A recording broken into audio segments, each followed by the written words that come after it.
The description of this project is a primarily balsa wood glider that must fit within a 16 by 16 box and must be launched via hand, must remain intact throughout the entire process and fly past 20 feet. For the measures of success, they're the same as the requirements, except that the flight must be at least 20 feet, and for our own measure of success an extra 5 feet in case of bad conditions or a bad throw. You must also have the ability to captivate interest and demonstrate thinking outside of the box. So we have two alternatives in this project. One is Mark 1 as seen here, which is an upscaled version of the balsa wood replica of the famous paper airplane Nakamura lock. And the second is Mark 2, the final design, which is an upscaled version of the Nakamura lock, with cutouts and redistributions. Let's discover the three main ideas that cover both of these materials. So for materials, this one is an all balsa wood, no hole design, just like the Nakamura lock, with its all paper except it's all balsa wood. It has a tail configuration of a small wedge underneath the plane for a vertical stabilizer, and adhesive tape for easy readjustment. As for the bigger plane, it's a material of balsa wood frame with a paper skin. Its tail configuration is also wedge but bigger, and its adhesive is liquid Gorilla Glue. Now let's discuss pros and cons. For alternative 1, the initial design, it's a solid balsa wood that removes structural issues, so you don't have to think much about the trusses, except that the only con is that the solid wing could add a lot of weight and counteract the small positive lift benefits. Its tail configuration is a small vertical stabilizer that could reduce weight, but except that the small vertical stabilizer would not be effective for its comparatively small size for the larger aircraft, and thus lead to large yaw motion. The adhesives, where the tape could be easily readjusted, could always be its downfall, since tape could also be unstable and lead to wing fluttering, which is a performance issue. For the second alternative, we have a redistributed wing mass that could lead to the same CG with less material at the tip. Except that you need to spend time making a structurally sound truss, so the wing structure, that may or may not work, so that adds uncertainty. Also, underneath you can see that it has a bigger tail section, a bigger ratio to the wing surface area, to make less yaw motion, but the bigger tail could also add weight. And the glue is structurally sound and light, however the glue cannot be readjusted unlike the tape.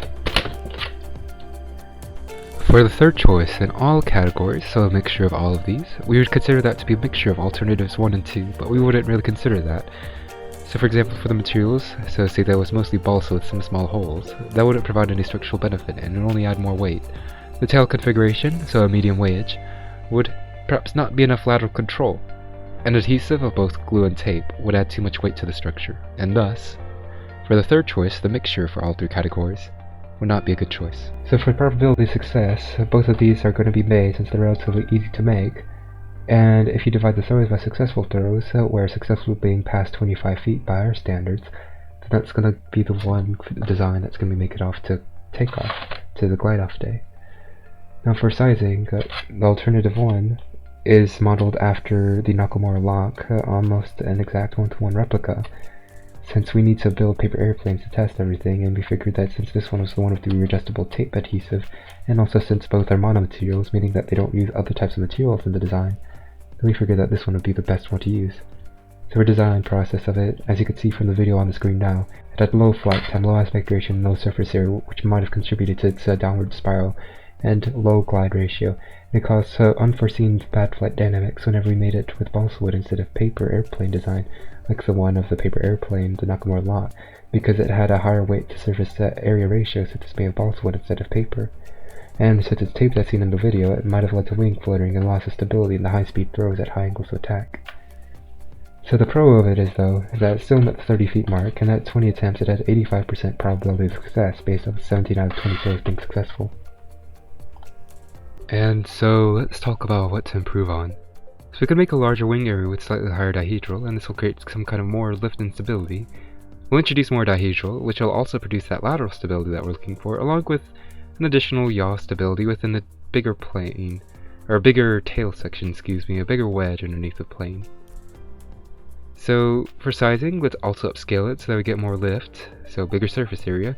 To meet the 16 inches perimeter, tip to tail will now still be, 16 inches. So we'll keep the same aspect ratio, just scale it up, till the tip to chord is just 16 inches. So for the core to chord, as you can see, it's balanced, but since we removed mass from the triangular truss structure from before, as seen here, then we're also going to be reducing weight from the Play-Doh, and we're still shaping as triangle truss also to distribute the shock upon landing, which is why even though the balsa wood is quite brittle, it will still stay intact after such high speeds, and the Play-Doh also helps to absorb and soften the shock. And in our calculations, if we're given weight, wing area, wingspan, aspect ratio, and the velocity, and we know that the Oswald factor is about 0.9, then we could get our coefficient of lift, at which point we could get our coefficient of drag induced. And given that our zero lift drag coefficient is equal to the coefficient of drag induced, then we could double up our coefficient of drag induced to get the coefficient of drag. And those numbers are found in the bottom left. Now, the reason why these numbers might be so small is because of our wing geometry. And if we were to compare it to other students' glider projects, then we notice that both the coefficient of lift, while yes, is much smaller, the coefficient of drag induced, and subsequently the coefficient of drag total, are both extremely small. And with all these design iterations in mind, we go much farther with a much smoother flight at 60 feet for our best flight. On launch-off day, despite design iterations, we still run into problems. The higher initial velocity from the jog creates into a high rolling moment, where perhaps the airfoil is not perfectly symmetrical or it's an imperfect throw, and it quickly rolls out of control and topples into the ground. Also, the throw may have been imperfect, where a user may have thrown directly at the ground on accident. The distance is 28 feet. So for requirements, it still met the requirements at 28 feet, which is an additional 3 feet past our own 25-foot requirement, is still inside the 16 by 16 inch box, plain intact, and it met our personal goals of success, captivating many AE students with out-of-the-box thinking with the paper airplane design. Some summary and final thoughts, I would say that it was probably overall unstable at high speeds, high angles of attack, which I did not like. However, I did like how it still met requirements and captivated interests. So for improvements on those final thoughts and summary, try more dihedral for lateral stability and throw slower at lower angle of attack, and make the wedge or tail section out of hollow balsa wood truss structure and paper skin as well for lower tail weight. Special links to NASA's Incorrect Theories article series 1, 2, and 3, as it cleared up many misconceptions, along with NASA's free interactive applets.